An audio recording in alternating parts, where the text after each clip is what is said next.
വന്ന ഈ സഹോദരങ്ങൾ കേൾക്കുന്നത് ഭംഗിയാകും. നന്മ കൽപ്പിക്കണം, തിന്മ വിരോധിക്കണം.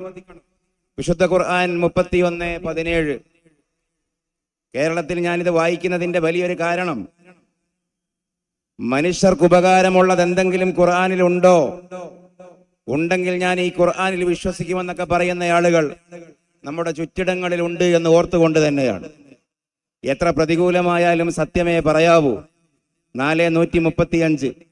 നിങ്ങൾ പരദൂഷണം പറയരുത്. 49:12. 49:12 എന്ന് പറഞ്ഞാൽ അധ്യായം 49 12-ാമത്തെ സൂക്തം എന്നാണത്. മറ്റുള്ളവരെ പരിഹസിക്കരുത്. 49:11. അസൂയ വെക്കരുത്. 4:54. ചാരവൃത്തിയും ഒളിഞ്ഞു കേൾക്കലും അരുത്. 49:12. കള്ളസാക്ഷ്യം പറയരുത്. 2:283. സത്യത്തിന് സാക്ഷി പറയാൻ മടിക്കരുത്. 2:283. സംസാരിക്കുമ്പോൾ വിനയാന്വിതമായി ശബ്ദം താഴ്ത്തണം. 31:19. പരുഷമായി അഹങ്കാരത്തോടെ സംസാരിക്കരുത്. 3:159. മറ്റുള്ളവരോട് സൗമ്യമായ വാക്കുകൾ പറയണം. 20:44. ഭൂമിയിൽ വിനയത്തോടെയാവണം നടക്കേണ്ടത്. 25:63. നടത്തത്തിൽ അഹന്ത കാണിക്കരുത്. ഭൂമി പിളർക്കുമാറ് നടക്കരുത്. 31:18. അഹങ്കരിക്കരുത്. മറ്റുള്ളവരുടെ മനസ്സിനെ മുറിക്കുന്ന തരത്തിൽ അഹങ്കരിക്കരുത്.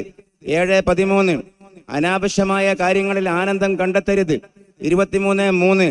മറ്റൊരാളുടെ തെറ്റുകൾ കഴിയുന്നത്ര മാപ്പ് കൊടുക്കണം. 7:199. മറ്റുള്ളവരോട് ഔദാര്യത്തോടെ പെരുമാറണം. 4:36. അതിഥികളെ സൽക്കരിക്കണം. 51:26. പാവങ്ങൾക്ക് ഭക്ഷണം നൽകാൻ പ്രേരിപ്പിക്കണം. 107:3. അനാഥകളെ സംരക്ഷിക്കണം. 2:220. ചോദിച്ചു വരുന്നവരെ ആട്ടിക്കളയരുത്. 93:10. വിഷമിക്കുന്നവരെ കണ്ടെത്തി സഹായിക്കണം. 2:273. ചെയ്ത ഉപകാരം എടുത്തു പറഞ്ഞ് പാവങ്ങളെ പ്രയാസപ്പെടുത്തരുത്. 2:264. വിശ്വസിച്ചേൽപ്പിച്ച വസ്തുക്കൾ അതേപടി തിരിച്ചേൽപ്പിക്കണം. 4:58. കരാറ് ലംഘിക്കരുത്. നിങ്ങൾക്കെതിരായാലും. 2:177. തിന്മയെ നന്മ കൊണ്ടാവണം പ്രതിരോധിക്കേണ്ടത്. 41:34. നന്മയിലാവണം പരസ്പരം സഹകരിക്കേണ്ടത്. 5:2. തിന്മയിൽ സഹകരിക്കരുത്. നീതി പ്രവർത്തിക്കണം. 5:8. വിധി കൽപ്പിക്കുമ്പോൾ നീതിയായിരിക്കണം മാനദണ്ഡം.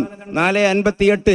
ആരോടും അനീതി ചെയ്യാൻ അവരോടുള്ള വിരോധം നിങ്ങളെ പ്രേരിപ്പിക്കരുത്. 5:8. അളവിലും തൂക്കത്തിലും കൃത്രിമത്വം കാണിക്കരുത്. 6:152. സത്യവും അസത്യവും ഒരിക്കലും കൂട്ടിക്കലർത്താൻ പാടില്ല. 2:42. വഞ്ചകർക്ക് കൂട്ടുനിൽക്കരുത്. 4:105. സത്യത്തിൽ നിന്ന് വ്യതിചലിക്കരുത്. 4:135. പിശുക്ക് അരുത്. 4:37. അന്യന്റെ ധനം അന്യായമായി തിന്നരുത്. 2:29. അനാഥകളുടെ ധനം അപഹരിക്കരുത്. 4:10. ധനം ദൂർത്തടിക്കാൻ പാടില്ല. 17:29. ലഹരി നന്നില്ല. 5:90. മദ്യം അരുത്. 5:90. കൈക്കൂലി അരുത്. 2:188. പലിശ അരുത്. 2:275. വ്യഭിചാരത്തെ സമീപിക്കരുത്. 17:32. കൊലപാതകം അരുത്. 4:92. ചൂത് കളിക്കരുത്.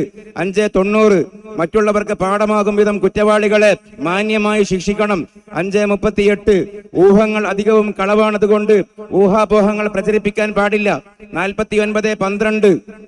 തിന്നുന്നതും കുടിക്കുന്നതും പരിധിക്കധികമാവരുത്. 7:31. ശവം, രക്തം, പന്നിമാംസം എന്നിവ നന്നില്ല. 5:3. ചൂതാട്ടം പാടില്ല. 5:90.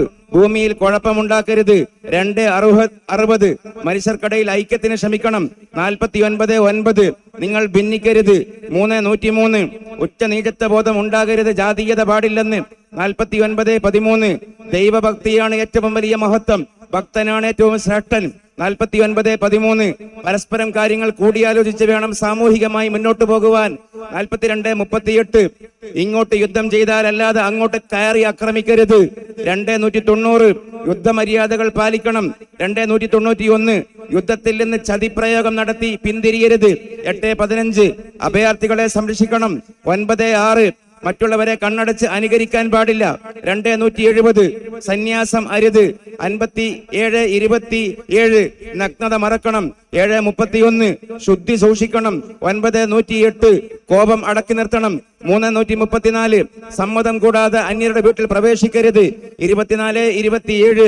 മറ്റുള്ള രക്തബന്ധുക്കൾ തമ്മിൽ അനർഹമായി അഭിഹിതമായ വിവാഹം അരുത്. 4:23 മാതാപിതാക്കൾ മക്കൾക്ക് പൂർണ്ണമായി 2 കൊല്ലം മുലയൂട്ടണം.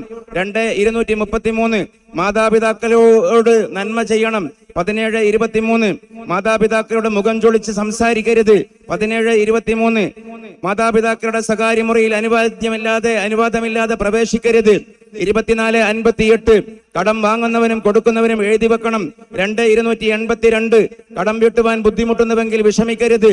2:280 ഭൂരിപക്ഷം ആളുകൾ കൂടെയുണ്ട് എന്നുള്ളതല്ല ആത്യന്തികമായി സത്യത്തിന്റെ മാനദണ്ഡം. 6:116 സ്ത്രീകൾ മാന്യമായി ഒതുക്കത്തോടെ ജീവിക്കണം. 33 മരണപ്പെട്ടവന്റെ സ്വത്ത് കുടുംബാംഗങ്ങൾക്ക് അനന്തരം നൽകണം. 4:7 സ്ത്രീകൾക്കും സ്വത്തവകാശത്തിന് അർഹതയുണ്ട്. 4:11 സ്ത്രീയായാലും പുരുഷനായാലും കർമ്മങ്ങൾക്ക് ഒരേ അളവിലാണ് പ്രതിഫലം. 3:195 ആർത്തവകാലത്ത് സ്ത്രീകൾക്ക് പ്രയാസമാകും വിധം ലൈംഗിക സമ്പർക്കം അരുത്. 2:222 പ്രപഞ്ചങ്ങളെ അത്ഭുതങ്ങളെ കുറിച്ച് ചിന്തിക്കണം. 3:191 വിജ്ഞാനം നേടുന്നവർക്ക് ഉന്നത പദവി നൽകണം. 58:11 ഭരണാധികാരികളെ പ്രാപ്തി നോക്കിയാണ് തെരഞ്ഞെടുക്കേണ്ടത്. 2:247 ആരാധനാലയങ്ങളിൽ നിന്ന് ആളുകളെ തടയരുത്. 2:114 മറ്റു മതസ്ഥരുടെ ആരാധ്യ വസ്തുക്കളെ നിന്ദിക്കരുത്. 6:108 എല്ലാ പ്രവാചകന്മാരെയും അംഗീകരിക്കണം. 2:285 സത്യത്തിലേക്ക് ക്ഷണിക്കുന്നത് സതുപദേശത്തോടു കൂടിയാവണം, ഗുണകാംക്ഷയോട് കൂടിയാവണം. 16:125 ആരാധനാ വേളയിൽ നല്ല വസ്ത്രമണിയണം. 7:31 ആരെയും നിർബന്ധിച്ച് ഇസ്ലാമിലേക്ക് കൊണ്ടുവരാൻ പാടില്ല. 2:256 ഒരാൾക്ക് കഴിയാത്ത കാര്യം അയാളെ നിർബന്ധിക്കരുത്. 2:286 കഷ്ടപ്പാടുകളിലും വിഷമതകളിലും ക്ഷമ കൈക്കൊള്ളണം. 3:186 അനാചാരങ്ങൾക്കെതിരെ പോരാടണം. ഇന്നലെ തിരുവനന്തപുരത്ത് കേരളത്തിന്റെ മഹാനായ മുഖ്യമന്ത്രി, ബഹുമാനപ്പെട്ട മുഖ്യമന്ത്രി അനാചാരങ്ങൾക്കും അന്ധവിശ്വാസങ്ങൾക്കുമെതിരെ കേരളത്തിന്റെ മുസ്ലിം സമൂഹത്തെ ബോധവൽക്കരിക്കലാണ് സമസ്തയുടെ പ്രഖ്യാപിതമായ ലക്ഷ്യമെന്ന് പറയുകയുണ്ടായി. ആ കാര്യത്തിൽ സമസ്ത എത്രത്തോളം പ്രായോഗികമായി അത് നിറവേറ്റിയിട്ടുണ്ട് എന്ന് ആലോചിക്കേണ്ടതുണ്ട് എന്നും ബഹുമാനപ്പെട്ട മുഖ്യമന്ത്രി പറയുകയുണ്ടായി. സമസ്ത കേരളീയ ഉലമയാണ് മുസ്ലിം സമൂഹത്തിൽ ഏതൊക്കെയാണ് ആചരിക്കപ്പെടേണ്ട കാര്യങ്ങൾ, ഏതൊക്കെയാണ് ഉപേക്ഷിക്കപ്പെടേണ്ട സാമൂഹികമായ ദുശ്ശീലങ്ങൾ എന്നൊക്കെ ജനങ്ങൾക്ക് പറഞ്ഞു കൊടുക്കുവാൻ ആധികാരികമായി ഉത്തരവാദിത്തപ്പെട്ട പ്രസ്ഥാനമെന്ന മുഖ്യമന്ത്രി മനസ്സിലാക്കിയതിൽ മുഖ്യമന്ത്രിയോട് പ്രത്യേകം കടപ്പാടും നന്ദിയും രേഖപ്പെടുത്തുകയും ബഹുമാനപ്പെട്ട മുഖ്യമന്ത്രിയോട് സൂചിപ്പിക്കുകയും ചെയ്യട്ടെ. ഈ മഹത്തായ പ്രസ്ഥാനം ഇവിടെ ഉള്ളത് കൊണ്ടാണ് അങ്ങ് മനസ്സിലാക്കുന്നത് പോലെ മലയാള മുസ്ലിങ്ങൾ ഇനിയും മനുഷ്യത്വത്തോടുകൂടെ മാനവികതയോടുകൂടെ ഈ നാടിന്റെ ക്ഷേമത്തിനും ഐശ്വര്യത്തിനും രാഷ്ട്രനിർമ്മിതിക്കും അങ്ങേയറ്റം പ്രാധാന്യം നൽകിക്കൊണ്ട് ഇവിടെ ഇപ്പോഴും ബാക്കിയാവുന്നത്. അതിനെ പ്രേരിപ്പിക്കുന്ന മഹത്തായ ആശയമാണ് പരിശുദ്ധ ഖുർആന്റെ ആശയങ്ങൾ. അനാചാരങ്ങൾക്കെതിരെ പോരാടണം. 5:63 വർഗീയത അരുത്. 49:13 അള്ളാഹുവിനോട് പ്രാർത്ഥിക്കണം, അവൻ നിർഭയത്വം നൽകും. 24:55 അള്ളാഹു കാരുണ്യവാനാണ്, അവനോട് പാപമോചനം തേടുക. 23:20 അള്ളാഹു എല്ലാ പാപങ്ങളും പുറത്തു കൊടുക്കും. 39:53 അള്ളാഹുവിന്റെ കാരുണ്യത്തെ കുറിച്ച് നിങ്ങൾ ഒരിക്കലും നിരാശരാകാൻ പാടില്ല. ലാ തഖ്നതു മിർ റഹ്മത്തില്ല. ഞാൻ ആ ചാട്ട് നമ്മുടെ സമയദൈർഘ്യം ഭയന്നുകൊണ്ട് ചുരുക്കുകയാണ്. ഞാനിത് മുഴുവൻ വായിക്കാൻ തയ്യാറാകുന്നില്ല. എന്തുകൊണ്ടെന്നാൽ ജീവിതഗന്ധിയായ എന്തെങ്കിലും ഒരു ആശയം പരിശുദ്ധ ഖുർആനിൽ ഉണ്ടെങ്കിൽ ഞങ്ങളുടെ വാദങ്ങളിൽ നിന്ന് വിമർശനങ്ങളിൽ നിന്ന് പിന്തിരിയും, എന്നിട്ട് ഖുർആനെ അംഗീകരിക്കുമെന്ന് അക്കാദമികമായി വന്ന് പറയുന്ന ഇവിടെയുള്ള പ്രബുദ്ധരായിട്ടുള്ള സമൂഹത്തിലെ ആളുകൾക്ക്, അല്ലെങ്കിൽ ഖുർആൻ വിമർശ സമൂഹത്തിലെ ആളുകൾക്ക് അവർ പറയുന്നതിനോട് ഉത്തരവാദിത്തമുണ്ടെങ്കിൽ ഇത്തരം വിശുദ്ധ ഖുർആന്റെ ആശയങ്ങളെ സംബന്ധിച്ച് നിഷ്പക്ഷമായി അവർ ആലോചിക്കുകയും അന്വേഷിക്കുകയും പഠിക്കുകയും ചെയ്യണമെന്ന് വിനയാന്വിതമായി അപേക്ഷിക്കുകയാണ്.